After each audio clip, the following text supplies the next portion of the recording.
ನಮಸ್ಕಾರ ರೀ. ನಮ್ಮ ಬಿಜಾಪುರ ಮಂದಿಗೆ Shri Sai biggest life style exhibition ನಮ್ಮ ಬಿಜಾಪುರಕ್ಕೆ ಬಂದ್ಬಿಟ್ಟದ ನೋಡ್ರಿ.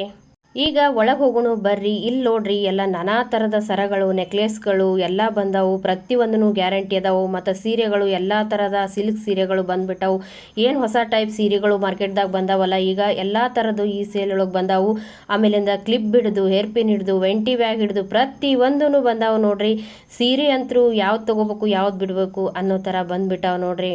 ಕಾಟನ್ ಸೀರೆ ಹಿಡಿದು, ಸಿಲ್ಕ್ ಸೀರೆ ಹಿಡಿದು ಯಾವುದೇ ಸೀರೆ ಬೇಕಾದ್ರೂ ಇಲ್ಲಿ ಅದಾವು. ಆಮೇಲಿಂದ short cut top, full cut top, umbrella top, jeans pant ಮ್ಯಾಗ ಹಾಕೊಳ್ಳೋ ಶಾರ್ಟ್ ಕಟ್ ಟಾಪು, ಪ್ರತಿಯೊಂದು ಟಾಪ್ಸ್ಗಳು ಎಲ್ಲಾನು ಬಂದ್ಬಿಟ್ಟಾವ ನೋಡ್ರಿ.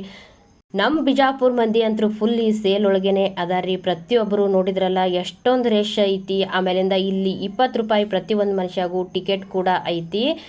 ಯಾಕೆ ಟಿಕೆಟ್ ಮಾಡ್ಯಾರ ಅಂದ್ರೆ ಜನ ಜಾಸ್ತಿ ಬರ್ಲಾಕತ್ತದ, ಅದಕ್ಕೋಸ್ಕರ ಟಿಕೆಟ್ ಮಾಡ್ಯಾರಿ. ಆಮೇಲಿಂದ ಲಿಫ್ಟಿಕ್ ಹಿಡಿದು ಮೇಕಪ್ ಕಿಟ್ಟು ಪ್ರತಿಯೊಂದೂ ಈ ಸೇಲೊಳಗೆ ಸಿಗ್ತಾವು. ಮಕ್ಕಳಿಗೆ ಆಟಿಕೆ ಸಾಮಾನು, ಗೊಂಬೆಗಳು, ನಾನಾ ಥರದ ವಿಧವಾದ ಆಟಿಕೆ ಸಾಮಾನುಗಳೆಲ್ಲ ಅದಾವು. ನನ್ನ ಮಗಳಿಗೆ ನಾನು 2 ಗೊಂಬೆನ ತೊಗೊಂಡು ಬಂದೆ ನೋಡ್ರಿ. ತುಂಬ ಮುದ್ದಾಗಿರೋ ಆಟಿಕೆ ಸಾಮಾನುಗಳು, ಮಕ್ಕಳಿಗೂ ಏನು ಬೇಕು ಎಲ್ಲನೂ ಇದ್ದು ನೋಡ್ರಿ. ಅಲ್ಲಿ ಓದೋ ಬುಕ್ಸ್ ಕೂಡ ಇದ್ದು ಎಲ್ಲಾನು ಪ್ರತಿಯೊಂದು ಮಕ್ಕಳಿಗೆ ಏನು ಬೇಕೋ ಓದೋ ಬುಕ್ಸ್ ಹಿಡಿದು ಆಟಗಿ ಸಾಮಾನುವರೆಗೂ ಇದ್ದು ಏನು ಬೇಕಾದರೂ ನಾವು ತಗೋಬೋದು ಇಲ್ಲಿ. ಈ ಸೇಲ್ ಮಾತ್ರ ತುಂಬ ಕಡಿಮೆ ಟೈಮ್ ಇರ್ತದ್ರಿ. ನಾಳೆ ಸಂಜೆ ಅನ್ನಷ್ಟರಲ್ಲಿ ಮುಗ್ದು ಹೋಗ್ತದ. 3 ದಿನದ ಮಾತ್ರ ಇರ್ತೈತಿ. ನಾನು ಹಿಡಿದಿರೋ ಗೊಂಬೆ ಒಳಗೆ ಅದು ಕೀ ಚೈನ್ ಇತ್ತು. ಎಷ್ಟು ಚಂದದು ಒಂಥರ ಟ್ಯೂನ್ ಕೊಡ್ತಾ ಇತ್ತು ರೀ. ಮಸ್ತಾಗಿತ್ತು. ಗಲಾಟೆ ಜಾಸ್ತಿ ಇರೋದ್ರಿಂದ ಅಲ್ಲಿ ಸೌಂಡ್ ಕೊಡೋಕ್ಕಾಗಲಿಲ್ಲ. ಬ್ಯಾಂಗಲ್ಸು, ವಿಧವಾದ ಬ್ಯಾಂಗಲ್ಸು ಪ್ರತಿಯೊಂದೂ ಕಲರ್ಸ್ ಇದ್ದು ನೋಡ್ರಿ. ಅಲ್ಲಿ ಯಾವ್ದು ತೊಗೊಳ್ಳೋಣ ಯಾವ್ದು ಬಿಡೋಣ ಅಂತ ನಾವಂತೂ ನೋಡ್ತಾ ಇದ್ವಿ ಗಾಬರಿಲಿ. ಅಷ್ಟೊಂದು ಬ್ಯಾಂಗಲ್ಸ್ ಬಂದಿದ್ದು ಇಲ್ಲಿ. ಗಾಜಿನ ಬಳೆ ಹಿಡಿದು ಎಲ್ಲ ಥರದ ಕಲರ್ಸ್ ಬ್ಯಾಂಗಲ್ಸ್ ಕೂಡ ಇಲ್ಲಿದ್ದು. ಆಮೇಲೆ ಚಿಕ್ಕ ಮಕ್ಕಳಿಗೆ ಆಟಿಕೆ ಸಾಮಾನು, ರೈತರಿಗೆ ಬೇಕಾಗಿರುವಂಥ ಕಾಳು ಕಡಿ ಎಲ್ಲಾನು ಮಾರ್ತಾಯಿದ್ರು. ಮತ್ತು ಆಮೇಲಿಂದ ಹೊಸ್ತಲಿಗೆ ಮುಂದ್ಗಡೆ ನಾವು ರಂಗೋಲಿ ಹಾಕಕ್ಕೆ ಬೇಜಾರಾಗ್ತದ ಅನ್ನೋರು ಸ್ಟಿಕ್ಕರ್ ಕೂಡ ಇದ್ದು ನೋಡ್ರಿ. ರಂಗೋಲಿ ಇವು ಹೊಸ್ತಲಿಗೆ ಹಚ್ಚೋದು, ಆಮೇಲೆ ಮನೆ ಮುಂದೆ ಹಚ್ಚು ಎಲ್ಲಾನು ಇದ್ದು ನೋಡ್ರಿ. ಹೊರಗೆ ತೊಗೊಂಡ್ರೆ ಜುಮ್ಕಿಗಳು ಇಷ್ಟು ನಾನಾ ಥರದ್ದು ಸಿಗಲ್ಲ. ಇಷ್ಟು ಚಂದಿರೋ ಜುಮ್ಕಿಗಳಂತೂ ಸಿಗಲ್ಲ. ಇಲ್ಲಿಗೆ ಒಂದ್ಸರಿ ವಿಸಿಟ್ ಮಾಡಿರಿ. ನಿಮಗೆ ಜುಮ್ಕಿ, ಸರ, ನೆಕ್ಲಿಶು ಎಲ್ಲ ಪ್ರತಿಯೊಂದು ಕೂಡ ತುಂಬ ಚೆನ್ನಾಗಿದಾವ್ರಿ. ಆಮೇಲೆ ಗ್ಯಾರಂಟಿ ಕೂಡ ಕೊಡ್ಲಾಕತ್ತಾರ. ಅದನ್ನೆಲ್ಲ ನೋಡಿಕೊಂಡು ನಾನು ಮಾವಿನಕಾಯಿ ಹೋಳ್ಗಿನ ಮಾಡ್ತಾ ಇದ್ದೀನಿ ಅಂತಂದರು. ಮಾವಿನ ಹಣ್ಣಿನ ಹೋಳ್ಗಿನ, ಮ್ಯಾಂಗೋ ಹೋಳ್ಗಿನ ಮಾಡ್ತಾಯಿದ್ರು. ನಾವು ತಿನ್ನೋಣ ಅಂತ ಬಂದ್ವಿ.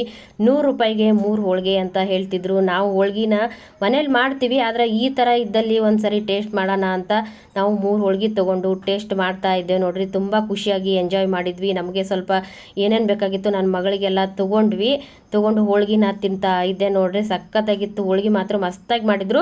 ಆಮೇಲಿಂದ ಹೋಳ್ಗೆ ತೊಗೊತಿದ್ವಲ್ಲ ಅದ್ರ ಜೊತೆ ತುಪ್ಪ ಕೂಡ ಕೊಡ್ತಾಯಿದ್ರು. ತುಪ್ಪ ನಾವು ಎಷ್ಟು ಬೇಕಾದ್ರೂ ಹಾಕೋಬೋದು. ಗ್ಲಾಸಲ್ಲಿ ಇಟ್ಬಿಟ್ಟಿದ್ರು. ನಮ್ಮಿಷ್ಟ ತುಪ್ಪ ಹಾಕೊಳ್ಳೋದು.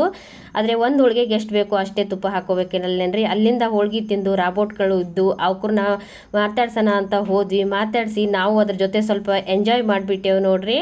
ರಾಬೋಟ್ ಅಂದ್ರೆ ನಾವು ಫುಲ್ ರಾಬೋಟ್ ಐತೆ ಅಂದ್ಕೊಂಡಿದ್ವಿ. ಇಲ್ಲ, ಅದರೊಳಗಡೆ ಗಂಡು ಹುಡುಗ ಇದ್ದ. ಅವನು ಡ್ಯಾನ್ಸ್ ಮಾಡ್ತಾ ಇದ್ದ. ಅವನು ಕೂಡ ಎಂಜಾಯ್ ಮಾಡ್ತಾ ಇದ್ದ. 2 ರಾಬೋಟ್ಗಳಿದ್ದು. ಪ್ರತಿಯೊಬ್ಬರು ಅಲ್ಲಿ ಫೋಟೋ ತೊಗೋತಾ ಇದ್ರು ನೋಡ್ರಿ.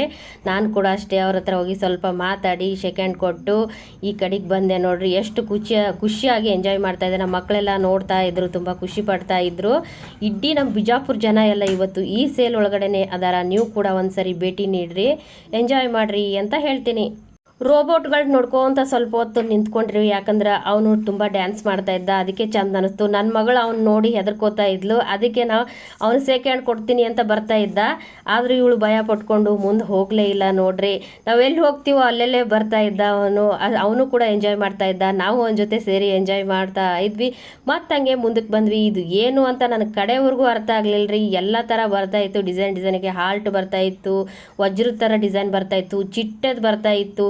ಅದು ಎಲ್ಲಿಂದ ಹೆಂಗೆ ತಿರುಗ್ತಾ ಐತಿ ಅಂತ ನನಗಂತೂ ಅರ್ಥನೇ ಆಗಲಿಲ್ಲ. ನೋಡೋಕೆ ಮಾತ್ರ ತುಂಬ ಚಂದ ಇತ್ತು. 1 ಸೆಕೆಂಡ್ದಾಗ ಚೇಂಜ್ ಆಗ್ತಿತ್ತು ನೋಡ್ರಿ. ಇದು ಹಳಿ ಮೂವಿಗಳಲ್ಲಿ ಬರ್ತಿತ್ತಲ್ಲ ಆ ಥರ ಚೇಂಜ್ ಇತ್ತು. ಅದು ಯಾವ ಥರ ಸೆಟ್ಟಿಂಗ್ ಮಾಡಿಟ್ಟಿದ್ರು ಅಂತ ನನಗಂತೂ ಗೊತ್ತಿಲ್ಲ. ನೋಡೋಕೆ ಮಾತ್ರ ಮಸ್ತಾಗಿತ್ತು. ಆದರೆ ಇಲ್ಲಿ ಪ್ರತಿಯೊಂದೂ ಐಟಮ್ಸ್ ಸ್ವಲ್ಪ ರೇಟ್ ಜಾಸ್ತಿ ಅದಾವ್ರಿ. ನಾನು ಅಲ್ಲಿ ಒಂದು ಫೋಟೋ ತೊಗೊಳ್ಳೋಣ ಅಂತ ಹೋದೆ. ತೊಗೊಂಡು ಈ ಕಡೆ ಮತ್ತೆ ಬಂದೇವು ನೋಡ್ರಿ. ಸೀರೆದೆಲ್ಲ ಸ್ವಲ್ಪ ರೇಟ್ ಜಾಸ್ತಿ ಅದಾವು. ಬ್ಯಾಂಗಲ್ದು ಅಷ್ಟೇ. ಪ್ರತಿಯೊಂದು ಸ್ವಲ್ಪ ರೇಟ್ ಜಾಸ್ತಿನೇ ಅದಾವು. ನಿಮಗೆ ಇಷ್ಟ ಆಯಿತು ಅಂದ್ರೆ ಹೋಗಿ ನೋಡ್ಕೊಂಡು ಬರ್ರಿ. ಇಲ್ಲಾಂದರೆ ಸುಮ್ಮನೆ ಎಂಜಾಯ್ ಮಾಡ್ಕೊಂಬರ್ರಿ. ತುಂಬ ಚೆನ್ನಾಗೈತಿ. ಆಮೇಲಿಂದ ಪ್ಯಾಂಟ್ ನೋಡೋಣ ಅಂತ ಬಂದ್ವಿ ನೋಡ್ರಿ. 500 ರೂಪಾಯಿಗೆ 3 ಪ್ಯಾಂಟು ಅಂತ ಹೇಳ್ತಿದ್ರು. ಒಂದು ತೊಗೊಂಡ್ರೆ 200 ರೂಪಾಯಿಗೆ ಒಂದು, 200 ರೂಪಾಯಿಗೆ ಒಂದು ಅಂತ ಹೇಳ್ತಿದ್ರು. ನಾವು ಒಂದೆರಡು ಪ್ಯಾಂಟ್ ತೊಗೊಂಡ್ವಿ. ಆಮೇಲೆ ಜ್ಯುವೆಲರ್ಸ್ ಎಲ್ಲ ನೋಡೋಣ ಅಂತ ಮತ್ತೆ ಈ ಕಡೆಗೆ ಬಂದ್ವಿ. ಎಲ್ಲಿ ನೋಡಿದ್ರು ಹೆಣ್ಮಕ್ಳು ಸಾಮಾನಿನೇ ನೋಡ್ರಿ, ಯಾವ್ದು ತೊಗೊಳ್ಳಿ ಯಾವ್ದು ಬಿಡಲಿ ಅಂತ ಅನ್ನೋದು. ಎಲ್ಲಿ ಹೋದ್ರೂ ಕಾಣಿಸವು. ಅಷ್ಟು ಕಣ್ಣು ತುಂಬಿಕೊಂಡು ನೋಡಿಕೊಂಡು ಎಂಜಾಯ್ ಮಾಡಿಕೊಂಡು ತಿನ್ಕೊಂಡು ಉಣ್ಕೊಂಡು ನಾವಂತೂ ಬಂದೀವಿ ನೋಡ್ರಿ. ದೇವ್ರ ಮೂರ್ತಿಗಳು, ಆರತಿ ಸೆಟ್ಟು, ದೇವ್ರ ಮುಖ, ವರಮಹಾಲಕ್ಷ್ಮಿ ಹಬ್ಬಕ್ಕೆ ಮಾಡೋಕೆ ಮುಖ ಸೆಟ್ಟು ಎಲ್ಲ ಇತ್ತು. ದೇವ್ರದ್ದು ಕೂಡ ಇತ್ತು. ನೀವು ಏನು ಬೇಕಾದರೂ ತೊಗೋಬೋದು. ಆಮೇಲಿಂದ ಬಿಸ್ಕೆಟು, ಪಾಪಡಿ ಪ್ರತಿ ಒಂದೂ ಎಲ್ಲನೂ ಇನ್ನು ಇದೇ ಇಲ್ಲ ಅಂತ ಇಲ್ಲ ರೀ. ಎಲ್ಲನೂ ಒಂದೇ ಸೇಲಲ್ಲಿ ಸಿಗ್ತಾ ಇದ್ದಾವೆ ನೋಡ್ರಿ.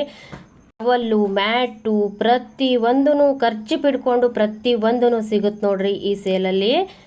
ನೋಡ್ರಿ ಮತ್ತೆ ನಾವು ಸೀರೆ ಕಡೆ ಬಂದ್ವಿ. ಸೀರೆ ಅಂತೂ ತುಂಬ ಮಸ್ತಾಗಿದ್ದು, ಅದರ ರೇಟ್ ಮಾತ್ರ ಸಿಕ್ಕಾಪಟ್ಟಿ ಹೇಳ್ತಾ ಇದ್ರು. ಹಾಗಾಗಿ ನಾನು ಸೀರೆ ತೊಗೊಳಕ್ಕಾಗಲಿಲ್ಲ, ಸುಮ್ಮನೆ ಆಗ ಬಂದ್ವಿ. ಅಂಗಡಿಗಿಂತ ರೇಟ್ ಜಾಸ್ತಿನೇ ಹೇಳ್ತಿದ್ರು. ಈ ವಿಡಿಯೋ ನಿಮ್ಗೆ ಇಷ್ಟ ಆಗಿತ್ತಂದ್ರೆ ಶೇರ್ ಮಾಡಿರಿ, ಸಬ್ಸ್ಕ್ರೈಬ್ ಮಾಡಿರಿ. ಮುಂದಿನ ವಿಡಿಯೋದಾಗ ಮತ್ತೆ ನಿಮಗೆ ಸಿಗ್ತೀನಂತ ಲೈಕ್ ಮಾಡಿರಿ.